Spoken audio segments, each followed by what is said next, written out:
Bienvenidos a Discutamos México. Hoy vamos a platicar sobre este periodo muy complicado de nuestra historia, que la historia ha consagrado como el periodo heroico de la Reforma, que va de 1853 a 1876, en el que vamos a ver distintos regímenes, vamos a ver una guerra civil terriblemente cruenta, vamos a ver una intervención extranjera y un gobierno monárquico impuesto por el Imperio francés.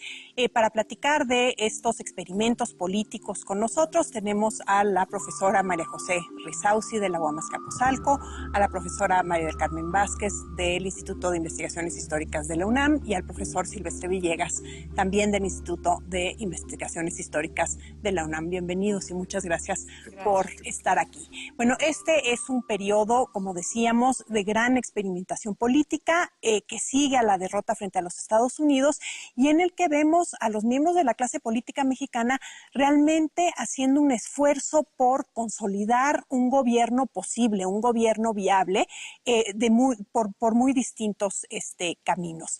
Y empezamos por este último gobierno del general Antonio López de Santana, en 1853. Cuando cae el gobierno de Mariano Arista, vemos este fenómeno muy interesante en el que tanto los liberales como los conservadores miran a que es aparentemente el hombre imprescindible de la primera mitad del siglo XIX.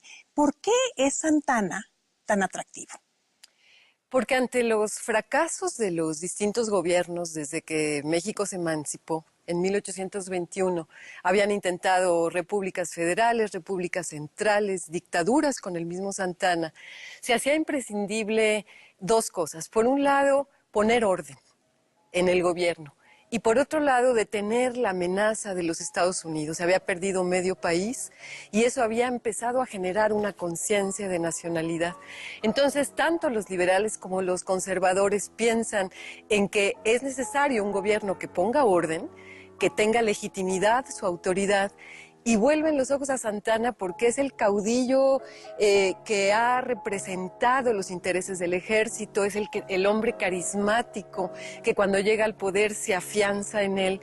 Y saben que sin un gobierno fuerte no puede lograrse ninguno de los proyectos. Entonces, aunque son contendientes y aunque aspiran a cosas bastante distintas, ambos proyectos miran a López de Santana como el hombre que hará posible esa autoridad necesaria para emprender un gobierno que los lleve hacia una transición.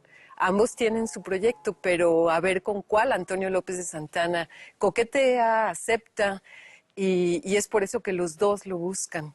Bueno, y finalmente Santana se va a decidir por este grupo que conocemos como los conservadores, que hace poco, digamos, se ha definido a sí mismo como el Partido Conservador frente al Partido Destructor, que es supuestamente el Partido Liberal, así los llaman.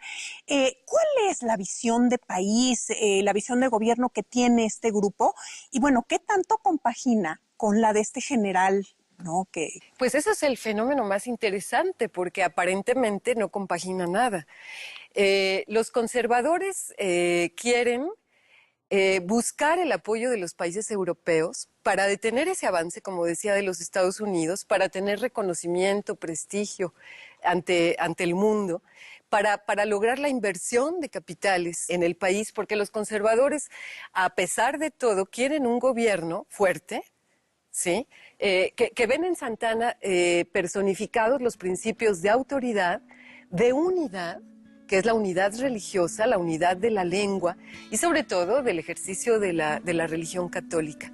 Los conservadores son muy claros a partir de una carta que le escribe Lucas Alamán, que se la entrega a Haro y Tamariz para que en el momento en que Santana pise el puerto de Veracruz reciba esa carta. Él viene de Turbaco, de su destierro. Y entonces Lucas Alamán le dice, bueno, vamos a ser muy claros. Nosotros queremos que no haya elecciones. Nosotros queremos que no haya un gobierno de una república federal. Nosotros no queremos ayuntamientos electivos. Nosotros lo que queremos es un progreso material con colonización de trabajadores católicos. Queremos también una nueva división política que acabe con el nombre de los estados y que se establezcan departamentos dentro de un proyecto más centralizado.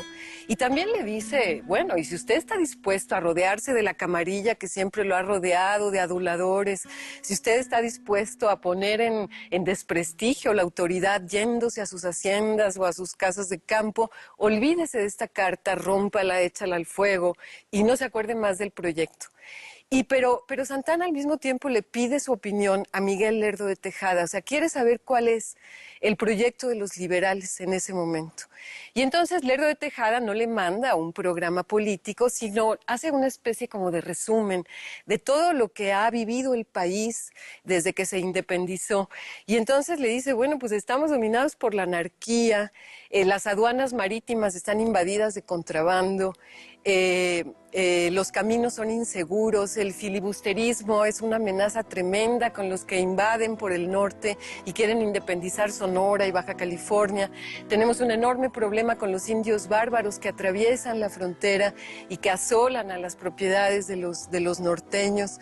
Y una agricultura deficitaria, menciona el analfabetismo, o sea, los grandes problemas que estaba viviendo México, pero Santana simplemente recibe esa exposición de principios de los liberales y se decide por el proyecto de los conservadores, porque es un proyecto que tenía una parte visible, una renovación de la administración pública con mucha racionalidad del derecho y sobre todo del fomento a las mejoras materiales, pero por otro lado porque había una cuestión secreta.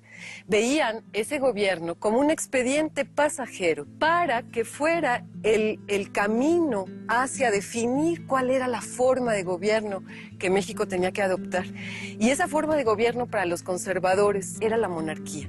Ellos creían en esa forma de gobierno y entonces ese secreto era negociar, sobre todo en la corte española, la llegada de un príncipe católico, Borbón, a gobernar a México. Y en ese momento se estaba pensando en el infante Juan de Borbón y empiezan todas las negociaciones y empiezan todos los acuerdos secretos para que ese gobierno hubiera sido posible en ese momento. Aunque sorprende un poco que Santana, siendo, digamos, un hombre fascinado por el poder, estuviera dispuesto a calentarle la silla, digamos, a un príncipe Borbón. Al príncipe Borbón. Y eso es lo interesante. Se muere Lucas Alamán casi a los 2 meses de iniciada la administración y vemos cómo Santana empieza a desplegar un poder, sigue jugando con los conservadores, acepta el proyecto modernizador, pero por otro lado se hace nombrar Su Alteza Serenísima, restaura la Orden de Guadalupe, que era una orden imperial que había creado Iturbide,